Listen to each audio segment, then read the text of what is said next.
National Herald case में अब ED तगड़े एक्शन में आ गई है और ईडी ने नेशनल हेराल्ड बिल्डिंग में यंग इंडियन के दफ्तर को सील कर दिया है। जिस वक्त ईडी यंग इंडियन के दफ्तर पर ताला जड़ रही थी, उस वक्त राहुल गांधी कर्नाटक के दावणगेरे में थे और जैसे ही वो दिल्ली आए, उन्होंने सीधा पीएम नरेंद्र मोदी को चैलेंज दे दिया और दो टूक शब्दों में यही कहा कि वो नरेंद्र मोदी से नहीं डरते हैं, जो करना है कर लो। देखिए, ये पूरा इंटिमिडेशन का अटेम्प्ट है। ये सोचते हैं कि थोड़ा सा मतलब प्रेशर डाल के हमें चुप कर देंगे। हम चुप नहीं होने वाले हैं। जो इस देश में नरेंद्र मोदी जी, अमित शाह जी कर रहे हैं लोकतंत्र के खिलाफ, उसके खिलाफ हम खड़े रहेंगे, चाहिए कुछ भी कर दें, कोई फर्क नहीं पड़ता। हम आपको बता दें कि नेशनल हेराल्ड केस में लगातार ईडी की कार्रवाई से कांग्रेस आग बबूला है। कांग्रेस अध्यक्ष सोनिया गांधी और राहुल गांधी से कई दौर की पूछताछ हो चुकी है और अब ईडी ने सीधे हेराल्ड बिल्डिंग में यंग इंडियन के दफ्तर को ही सील कर दिया। इस पर राहुल गांधी तमतमाए हुए हैं। सुर्ख चेहरे और तल्ख तेवर के साथ राहुल गांधी आज संसद पहुंचे और संसद के गलियारे में तेज कदमों से चलते हुए राहुल गांधी का गुस्सा और रौद्र रूप दिखा। यहाँ भी राहुल गांधी ने एक ही बात कही कि वो मोदी से नहीं डरते। मोदी से तो मैं मतलब बिल्कुल नहीं डरता हूँ। तो जो कि घर के बाहर पे बैरिकेडिंग हुई है, उसको कैसे देखते हैं हाँ? सर? और लगाएं और बैरिकेडिंग करें। और सर, आपको जिस तरह से कल एआईसीसी मुख्यालय को भी बैरिकेड किया गया, बैरिकेड करो। सच्चाई को बैरिकेड नहीं करा जाता। राहुल गांधी ने कहा कि सच्चाई को बैरिकेड नहीं किया जा सकता है। हम आपको बता दें कि जैसे ही ईडी ने यंग इंडियन के दफ्तर पर कार्रवाई की, दिल्ली में राहुल गांधी, सोनिया गांधी के घर के बाहर और कांग्रेस मुख्यालय के बाहर पुलिस फोर्स तैनात कर दिए गए। दिल्ली पुलिस के मुताबिक उन्हें कुछ इनपुट्स मिले थे कि कांग्रेस मुख्यालय के बाहर या लुटियंस दिल्ली के इलाके में कांग्रेसी बड़ा विरोध प्रदर्शन कर सकते हैं, इसलिए एहतियातन पुलिस फोर्स तैनात की गई। इसके बाद कांग्रेस ने ट्वीट किया, सत्य की आवाज नहीं डरेगी पुलिस या पैरों से। गांधी के अनुयायी लड़के जीतेंगे नंधेरों से। नेशनल हेराल्ड का ऑफिस सील करना, कांग्रेस मुख्यालय को पुलिस पहरे में कैद करना तानाशाह का डर और बौखलाहट दोनों दिखाता है। लेकिन महंगाई और बेरोजगारी पर सवाल तो फिर भी पूछे जाएंगे। अब राहुल गांधी सीधे प्रधानमंत्री नरेंद्र मोदी पर भड़क रहे हैं और कह रहे हैं कि वो मोदी से नहीं डरते हैं, जो हो रहा है उससे उन्हें कोई फर्क नहीं पड़ेगा। हम इंटिमिडेट नहीं होंगे, हम नरेंद्र मोदी से नहीं डरते हैं। समझ गए बात? कर लें जो करना है, कुछ फर्क नहीं पड़ेगा। जो हमारा काम है, जो सुनिए बोलने दीजिए, ठीक है? जो मेरा काम है देश की रक्षा करना, लोकतंत्र की रक्षा करना, देश में जो हार्मनी है उसको मेंटेन करना, वो मैं करता रहूंगा। ये कुछ भी कर लें, कोई फर्क नहीं पड़ता। आप ये जो बार बार कहते हैं, मैं आदरणीय प्रधानमंत्री श्री नरेंद्र मोदी जी से नहीं डरता हूं। राहुल गांधी जी, जो आपका ट्रैक रिकॉर्ड रहा है, जो आपके परिवार का ट्रैक रिकॉर्ड रहा है, भ्रष्टाचारी परिवार जिसके 3 सदस्य बेल पे बाहर हैं। कोई राजनीतिक परिवार है क्या भारत में जिसके 3 सदस्य बेल पे बाहर हो? सोनिया गांधी, राहुल गांधी, रॉबर्ट वाड्रा। यह बात सही है कि आपको अगर डर नहीं लगता है तो डर नहीं लगता है भ्रष्टाचार करने से। आपके परिवार को और पार्टी के लीडर को डर नहीं लगता है तो वो कानून तोड़ने से, और आपको डर नहीं लगता है जब आप धमकी देते हैं देश की एक जांच एजेंसी को। लेकिन यह भी सत्य है राहुल गांधी जी, आपको डर लगता है, आपको कानून से बहुत डर लगता है। क्योंकि अगर कानून से डर ना लगता होता, और आपका यह आरोप है कि राजनीतिक द्वेष से यह सारा मामला चल रहा है, तो आप सबसे पहले एक नागरिक की तरह न्यायालय का दरवाजा खटखटाते, एक आदेश लाते और कहते ये देखो, ये सत्य है, ये प्रमाण है मेरी ईमानदारी का। वो आप नहीं कर पाए।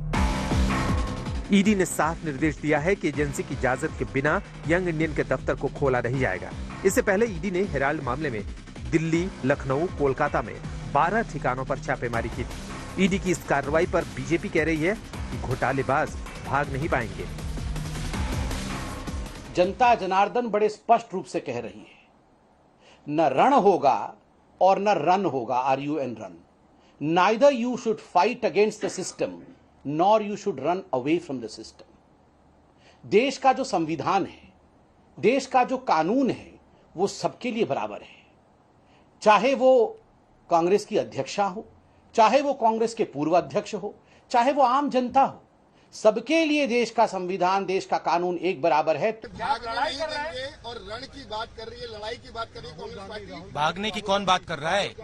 भागने की वो बात कर रहे हैं। देखिए, सुनिए बात, हम इंटिमिडेट नहीं होंगे, हम नरेंद्र मोदी से नहीं डरते हैं। समझ गए बात? कर लें जो करना है, कुछ फर्क नहीं पड़ेगा। हम आपको बता दें कि नेशनल हेराल्ड अखबार को साल 1938 में पंडित जवाहरलाल नेहरू ने शुरू किया। इस अखबार को चलाने का जिम्मा एसोसिएटेड जर्नल्स लिमिटेड नाम की कंपनी के पास था।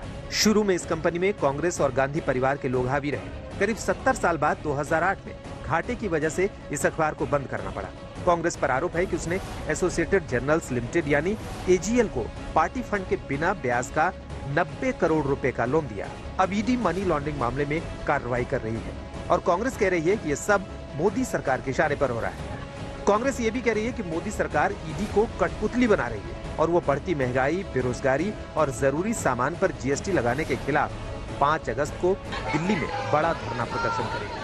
सुप्रिया भारद्वाज के साथ अमित भारद्वाज, दिल्ली आज तक।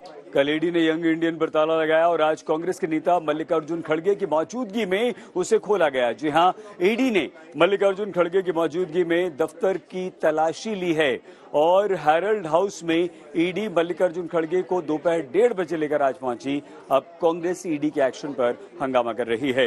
राजनीतिक घमासान पूरे उफान पर है। ईडी के सूत्रों से ये जानकारी मिल रही है कि नेशनल हेराल्ड केस में हवाला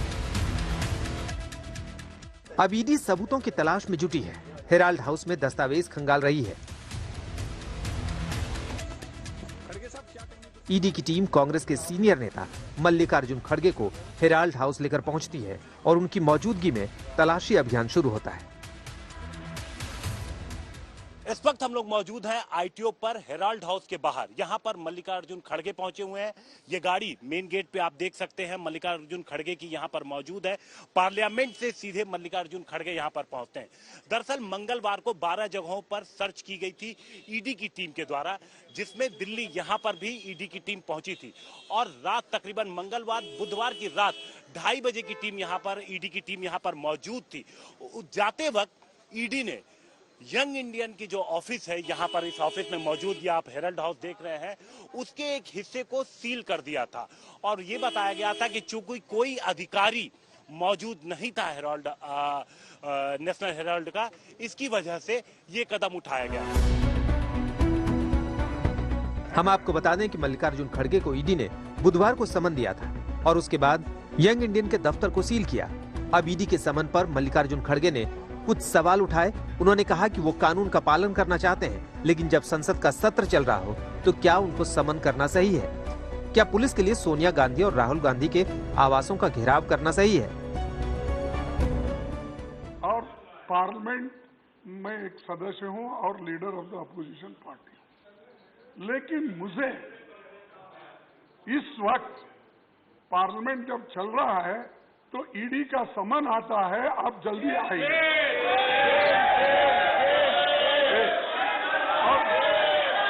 और दूसरी चीज, Priyanka ji don't disturb, Priyanka ji don't disturb please. National Herald case में ईडी की कार्रवाई पर कांग्रेस भड़की हुई है। अपने ऑफिस को सील करने को लेकर राहुल सोनिया के दोनों ईडी के रडार पर हैं। ईडी राहुल और सोनिया गांधी के बयानों की दोबारा जांच कर सकती है, लेकिन पहले आइए आपको दिखाते हैं आज सोनिया गांधी और राहुल गांधी क्यों सवालों के घेरे में हैं। आखिर नेशनल हेराल्ड और यंग इंडियन का पूरा मामला क्या है? क्यों सोनिया राहुल के खिलाफ ईडी जबरदस्त जांच कर रही है? सवाल उठा है कि क्या जैसे ईडी ने पूछताछ के बाद संजय राउत, पार्थ चटर्जी और सत्येंद्र जैन को गिरफ्तार किया है, क्या ईडी ऐसी कोई कार्रवाई सोनिया गांधी और राहुल गांधी के खिलाफ भी कर सकती है? एक प्राचीन कहावत है, विनाशकाले विपरीत बुद्धि। ये विनाशकाल है।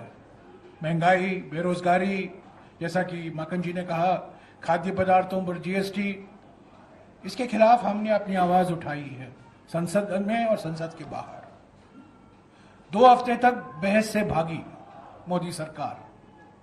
और जब हमने हमारा प्रदर्शन जो होने वाला है परसों दिन, उसको रोकने के लिए आज से ही शुरुआत भगाना चाहते हैं, आपको बरगलाना चाहते हैं कि आपकी अखबारों की और चैनल्स की सुर्खियों में बेरोजगारी की बात न हो, महंगाई की बात न हो, बात हो इस प्रकार से पुलिस आ गई, इस प्रकार से घेराबंदी हो गई, इस प्रकार से हमने डेमोन्स्ट्रेशन नहीं होने दिया, इत्यादि इत्यादि।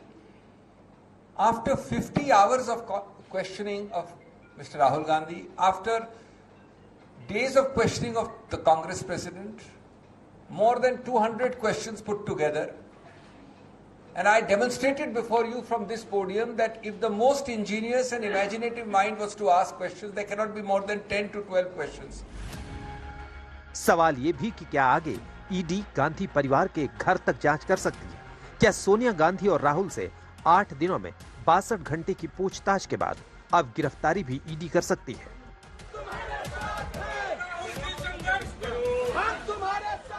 कांग्रेसियों ने ईडी के खिलाफ मोर्चा खोलना शुरू कर दिया है, लेकिन अब आपको बताते हैं कि पूरा नेशनल हेराल्ड केस आखिर है क्या, जिसको लेकर मोदी सरकार से कांग्रेस लड़ने भिड़ने को तैयार है। तो सुनिए, नेशनल हेराल्ड केस का मामला सबसे पहले बीजेपी नेता सुब्रमण्यम स्वामी ने 2012 में उठाया था। अगस्त 2014 में ईडी ने इस मामले में स्वतः संज्ञान लेते हुए मनी लॉन्ड्रिंग का केस दर्ज किया। केस में सोनिया गांधी, राहुल गांधी और कांग्रेस के मोतीलाल वोरा, ऑस्कर फर्नांडिस, सैम पित्रोदा और सुमन दुबे को आरोपी बनाया गया था। 1938 में जवाहरलाल नेहरू ने नेशनल हेराल्ड अखबार 5000 स्वतंत्रता सेनानियों के साथ शुरू किया। इसका संचालन एसोसिएटेड जर्नल लिमिटेड यानी एजीएल करता था।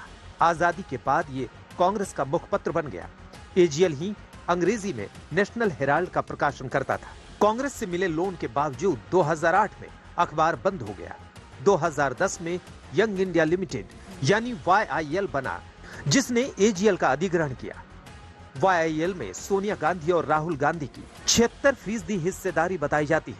कांग्रेस ने एजीएल के 90 करोड़ के लोन को यंग इंडिया लिमिटेड यानी YIL को ट्रांसफर कर दिया। YIL पर लाख रुपए देकर एजीएल की 2000 करोड़ रुपए की संपत्ति हड़पने का भी आरोप है। सुब्रमण्यम स्वामी ने दावा किया था कि सोनिया गांधी और राहुल गांधी जेल जाएंगे। सुब्रमण्यम स्वामी ने कहा था कि हेराल्ड हाउस के 4थे माले पर भ्रष्टाचार के सबूत भरे पड़े हैं। तो क्या ईडी की टीम मल्लिकार्जुन खड़गे की मौजूदगी में हेराल्ड हाउस के अंदर उन्हीं सबूतों को तलाश रही है? मुनीश पांडे, दिल्ली, आज तक।